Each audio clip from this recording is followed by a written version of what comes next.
Welcome to the Lead Every Day show. Our mission is to see a world well led. And our strategy to get there?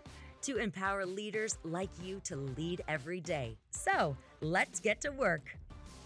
When you think about your family, what's your why? I think it's a really important question. Welcome to the Lead Every Day show. I'm Randy Gravitt. And I'm Mark Miller. And Mark, this idea of our motive is not just with our family, but in every area of our life, it is really a huge deal. I think, wasn't it Simon Sinek who wrote a book called Start With Why? And we actually had an opportunity to meet with a guy who helped, I think, Simon come up with that idea.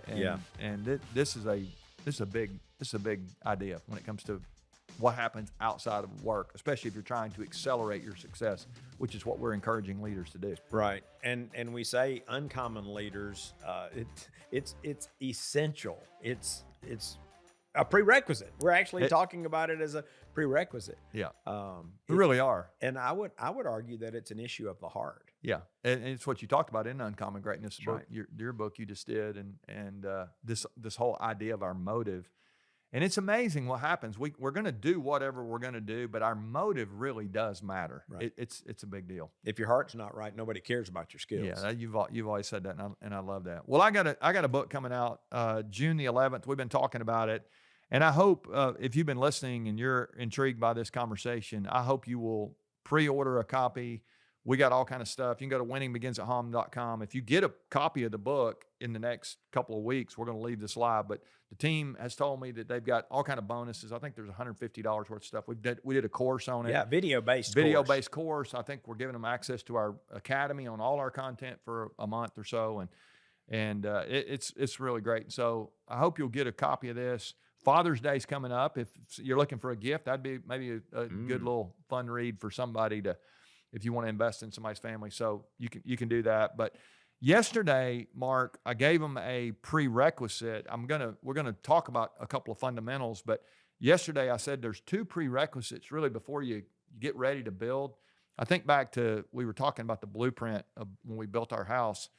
There was some prep work that had to go into the land before we started building something. We had to do some grading, and there was a lot of stuff I learned there. You actually had to do some clearing and burn some stuff, and it was kind of wild what all had to happen before you could actually build. I think the same thing's true here. Yesterday we said you needed to define what kind of family you want. That's a starting point. But today I want to talk about deciding why.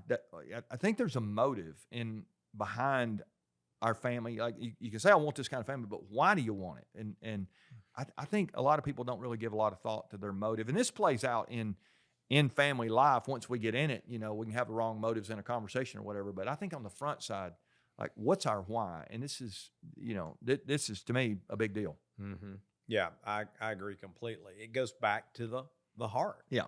And one of the heart habits that we teach uncommon leaders that I think applies at home is if you can cultivate the ability to think others first, then you're well on your way. But it starts with the heart.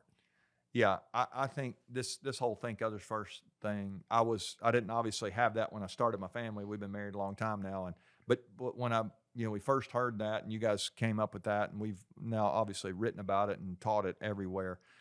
I think that's just such a great reminder at work, obviously, but maybe even more so outside of work, because if you get married or you have kids or you live with somebody, whatever, you're with anybody, you're going to have an opportunity to practice this idea of thinking others first. And I always say that your marriage is the greatest classroom for sacrifice maybe on the planet.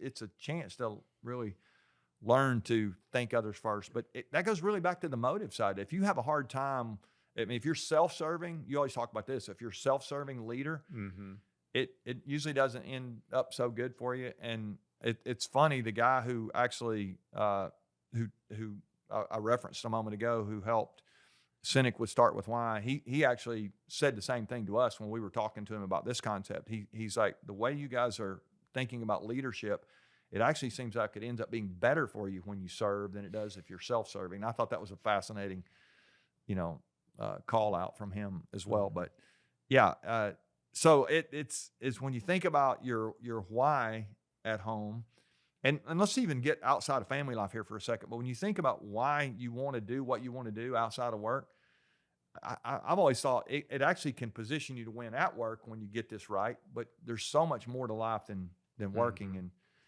okay, Mark. So when you think about your why outside of work, I know you have a way that you talk about this. It's Yeah. pretty fascinating. Yeah. Well, it starts at a macro level. I believe my calling is to encourage and equip leaders to change their world. But then you got to figure out, well, why are you trying to do that? I'm trying to be a steward. Mm. I'm trying to be a servant, and I'm trying to be a student. And when I do those things well, in all areas of my life, things tend to work out better. But when you go to the motive side of that, it's ultimately to position you to be able to encourage and equip leaders, which I think is fantastic. So I think in the same way, a person who's listening, when they think about at home, let's go back yesterday to our define what kind of thing. It would, steward, student, and servant would be an example of what you're doing in your personal life. But if you're thinking about it in your family life, if you're listening, what would you say? How would you define like what you're trying to do? And then I love tying on to that, the motive of like, why are you trying to do it? And ultimately those dots would begin, if we spend some time with the legal pad, with the pen out, really thinking about what do I want and why do I want it when it comes to, in this case, my family life, but it might be financially, it might be physically, it might be, any area you want to pick outside of work. And you can even do this at work as well. We said yesterday, most people have a blueprint kind of mindset at work. They're thinking strategy, vision, all that. Maybe they're not. If not, maybe you need to do some work on both sides of that coin. But to me, the motive part, again, I go back to your statement. You always say, if your heart's not right, nobody cares about your skills. If your heart's not right, a whole lot of stuff ends up not being right. It's not just, your influence.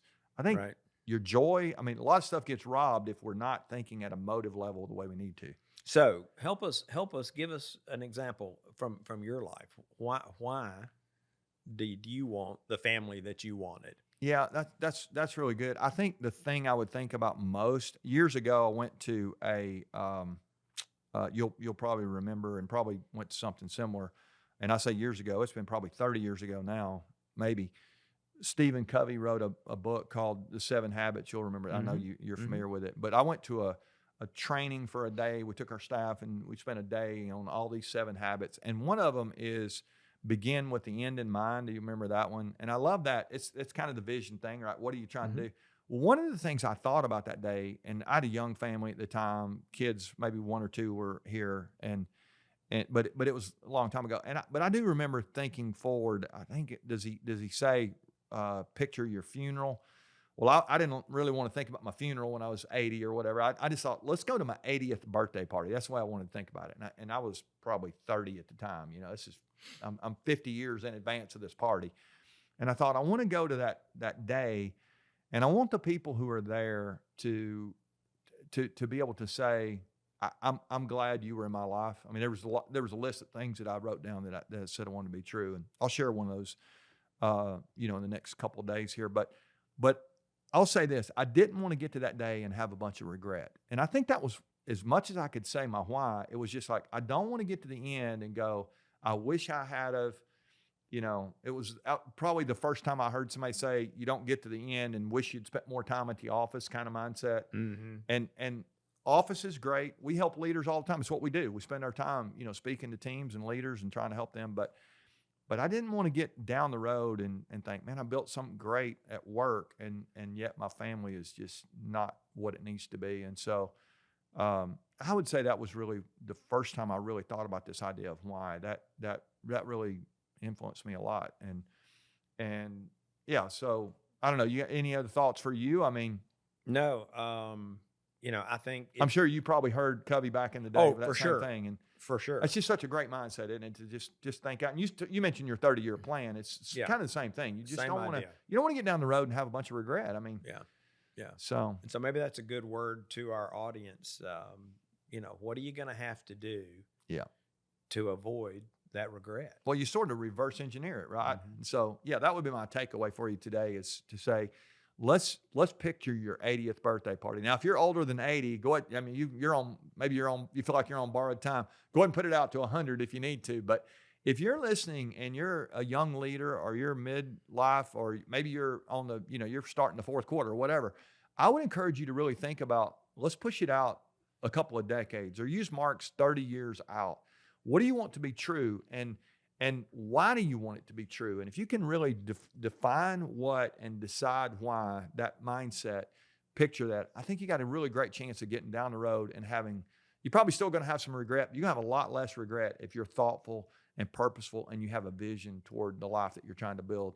A lot of people are going to benefit if you choose to do that. All right, we hope you'll make that commitment today. Spend some time with that. Come back tomorrow. We're going to jump into these fundamentals of what it means to win at home. Remember, the best leaders lead every day.